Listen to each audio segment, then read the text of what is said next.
Welcome to today's video. Today I'm going to teach you how to follow your intuition and how to develop your gut feeling. Let's dive into it. You've heard the phrase, trust your gut. Trust your gut, right? And gut feeling and intuition I'm going to use interchangeably today. But you get a gut feeling about something, or you get a gut feeling about someone, and we've heard like, trust your gut. And I get it. When you hear like trusting your gut or your intuition or be intuitive, it seems like it sounds mystical. It sounds unscientific. It sounds real woo-woo-y, right? And it doesn't really sound like a great way to make decisions in your life. That's the way I used to think about it too. But there's a whole lot of research that's going into it, and a lot of recent research in neuroscience and neurobiology that shows that like, this isn't just a theory. This isn't just some woo-woo-y thing. It's actually a fact to pay attention to that gut feeling, to pay attention to that intuition.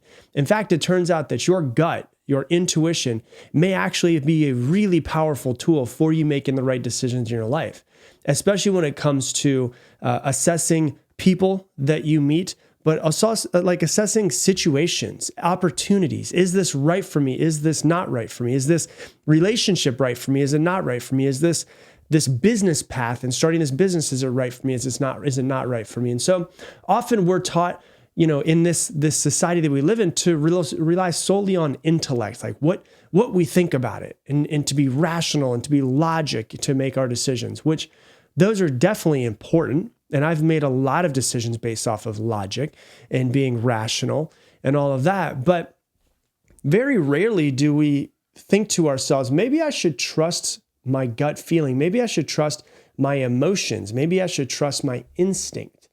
And the reason why is because you kind of think like feelings can be unreliable, right? Feelings can't be trusted. A lot of people, when you go up to them and ask them about their feelings, they don't know what they can't attach their feelings to a thought. They can't attach, why do you feel this way? I'm not really sure. There's no logic behind it a lot of times. And there's a phrase that I think is really important that I've kind of lived my life by for a while. And the phrase is, your fears will scream at you and your intuition will whisper. And so it's like when you're thinking, oh my gosh, I shouldn't do this, I shouldn't do that. Here's the reason why. What are they going to think of me? And you start getting all of these fears. You start getting these limiting beliefs, all of these worries.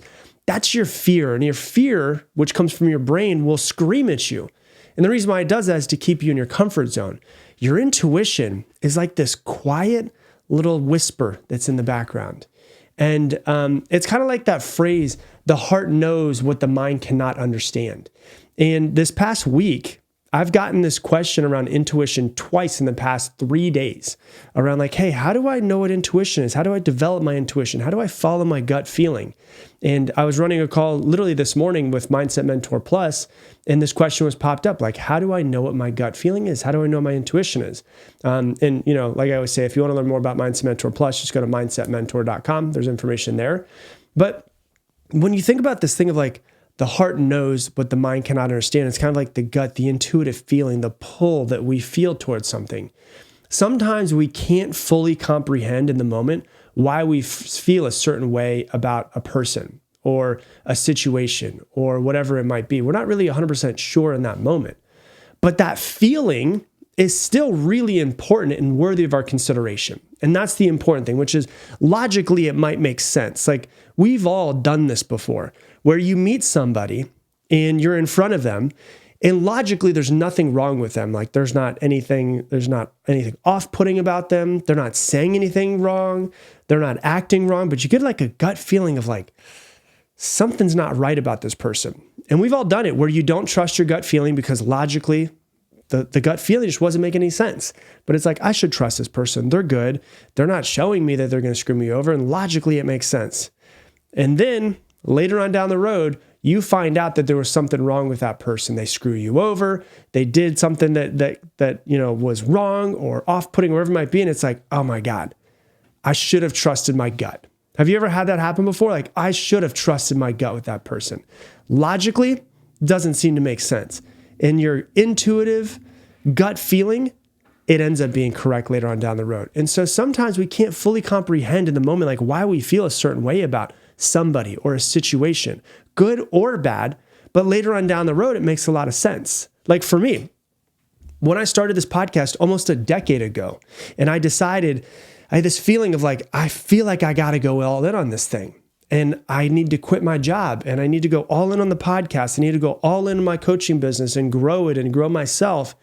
It didn't make sense logically. And a lot of people thought I was crazy to quit my really high paying job when I was 29 years old to go and start a podcast when there was no money in podcasts. There wasn't the Joe Rogan money in podcasting back in 2015. There wasn't the Caller Daddy money back in 2015. There was like no money.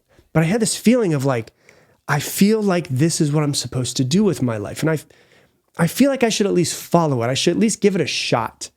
And now when you fast forward almost a decade, it's like, oh yeah, looking backwards, it makes so much sense now. Now that we've had over 350 million downloads of the podcast, of course it makes sense.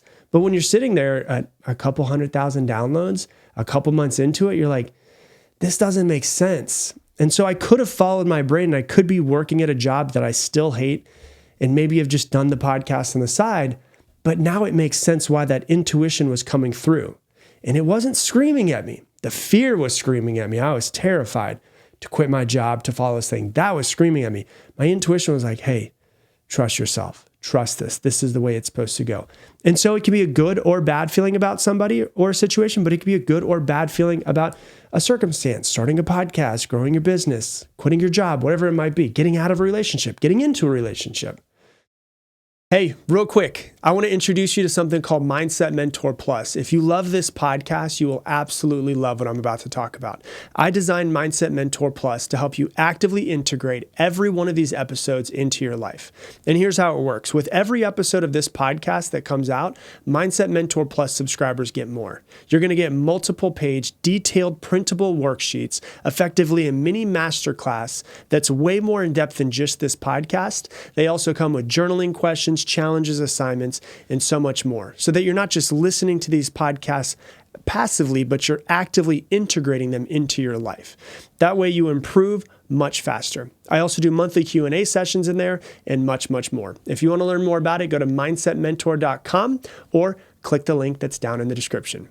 And the good thing about it is that now we can actually kind of put some science to it. And research shows that our gut feeling or the intuition that we have is actually rooted in our physical bodies. It's not just out there in the ether somewhere in the universe. Oh my gosh, it's out there on Venus. No, it's not like that.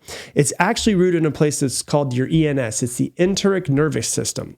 And it's a network of neurons that's actually located in the walls of your digestive tract. And so neurologists refer to the ENS as your gut and your second brain. And the reason why they call it this is because they've actually found that there's 500 million neurons inside of your gut. And so they call it the second brain. And this was all published originally in the Journal of American Scientists in 1999 by a professor his name is Michael Sherhan, if you want to know. And he was a professor of anatomy and cell biology at Columbia University. And he found that the gut functions as a separate and independent nervous system from your central nervous system. Just kind of crazy to think about, right? You've got your central nervous system, and you've got the ENS, which is a separate and independent nervous system from the central nervous system. And that nervous system has over 500 million neurons, and they call it your second brain, and it's located in the walls of your digestive tract. And so this gut feeling, this gut right there, can actually influence our cognitive function and memory. If you want to go down a rabbit hole, check out how much the biology of your gut will influence your thoughts, influence your brain, and the bacteria in your gut will actually make you make decisions. If you really want to go down a rabbit hole, I just don't have time to cover it today. But your gut is this really complex system that's capable of influencing both your physiological and your psychological processes. And this communication between the ENS and the brain is what they call bidirectional, which means that your gut can influence your brain and your brain can influence your gut. So they kind of go back and forth between the two. And this is why it's really important that you often experience physical sensations in your stomach when you're nervous or anxious or excited. So when you have butterflies in your stomach, that is actually your gut, your second brain, 500 million neurons that are actually communicating with you in some sort of way. And so we could be like, oh, I've got butterflies, that's so nice, and not pay attention to it. We could be like, oh, I've got butterflies, what's this trying to tell me? And so what's interesting about the gut is that the gut is also connected to the amygdala. And if you know anything about the brain, if you've heard me talk about it before, the amygdala is the main part of your brain that processes fear. And this part of the brain that processes emotions and also plays a really key role in your fight or flight response. This means that our gut feeling is not just some vague sense of uncertainty or nervousness or unease, but it's actually a real and physical response to a perceived threat or opportunity, which means that your body is always trying to talk to you at some point in time. The question is, are you listening to it? Are you taking a step back? Are you being quiet? Are you giving yourself a moment to process, like, okay, how do I feel about this situation? How do I feel about this person? And actually, when we get a gut feeling about someone or something, we should pay attention to it because it may be our body's way of alerting us to a potential danger or to a potential opportunity. And it's alerting us to it because our conscious mind hasn't registered it yet. And so it's really important to use your logic when making decisions, of course, your brain, but it's also really important to use your feelings and your emotions when making decisions. And studies have actually shown that people who trust their gut instincts often have a better opportunity of predicting outcomes and making more accurate judgments, even though they don't have all of the information. It's pretty wild to think about it. There's studies that have shown that people who trust their gut instincts are better able to predict outcomes and make accurate judgments. That's pretty crazy if you think about it. So there's studies that have been showing that if you trust their gut, they make better outcomes, they make better decisions, they make more accurate judgments, even though they don't have all the information, which is like, can your gut kind of see is your body like Nostradamus? Is it kind of seeing into the future and we should pay attention to it more? Now, I want you to say, like, this is not saying that we should just blindly follow our gut instincts and not have any analysis or any critical thinking. What I'm saying is we should give both our brain and our body and our gut and those feelings that come from our gut the exact same weight as we would rational analysis and logical decision making. And so we can use both of them to make decisions. I think both of them are important. And this is something we can train ourselves to get better at. So for me, it's not something that I meant to do over time, but as I started meditating more, as I started getting more quiet, as I started to trust myself a little bit more, what's interesting is that I actually started getting really good at making intuitive decisions. And even my wife, like if you ask her, she said it to me many times. She's like, yeah, like you have a really strong gut feeling. And if she's even said, if you get a really strong gut feeling about something and it doesn't make sense, I will trust you with it because it's been shown over and over again in our relationship, like this gut feeling actually is something that kind of seems to predict the future. And we do that with each other where she has a really strong gut feeling where I'm like, hey, what does your gut say about this? What does your body say about this? And she's like, it feels like this. I'm like, okay, I can trust that. I can trust that. And we can see how it goes. So it's something that we can train ourselves to be better at. Our gut feelings can be honed. They can be refined through practice, through self-awareness, and by paying attention to how our body responds to different situations and different people. And so even the other day, we had something that happened with the baby and Lauren started getting really worried. And I was like, hold on, let me check in real quick. And let me get quiet. And I got quiet and I was like, I don't feel any fear. I don't feel like there's anything that's going to come of this. And she was really worried about the situation and I wasn't. And, weeks down the road ended up being nothing. But I checked in with my body and I was like, is this something that I really need to be hardcore and worry about? And obviously, I get it. Like that sounds kind of weird and woo-woo-y. Like it wasn't like a massive safety thing for our child. That would have been different. But it was like, I feel like this is safe. I feel like this is okay. I feel like there's nothing wrong here. I feel like we're going to be okay. And we just learn to kind of trust that. If my body's like, there's something wrong, then I'm going to trust that as well. And so we can learn over time, like this is something I've been trying to hone and trying to develop for 12 years at this point. We can learn to kind of recognize patterns and signals that kind of say, hey, you're safe, or hey, you're not safe. And those signals may not be apparent to the conscious mind immediately.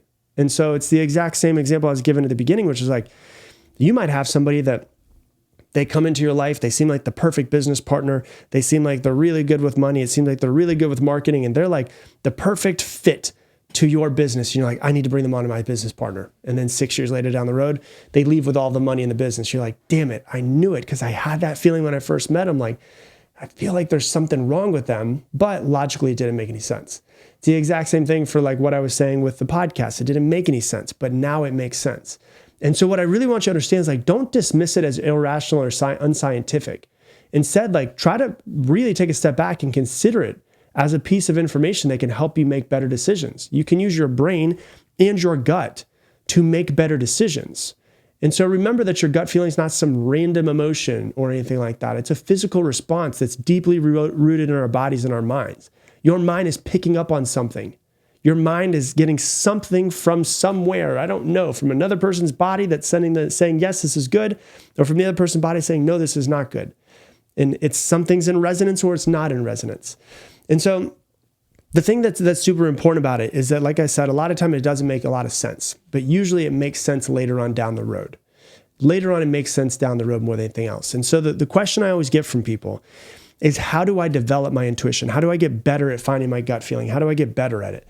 And I think the most important way to do it is to shut up, right? Like do less, be quiet more, give yourself some more space, because if it is true, if your fears scream at you, but your intuition whispers, well, then I need to get myself to be quiet. I need to meditate more. I need to do more breath work. I need to give myself more moments of silence.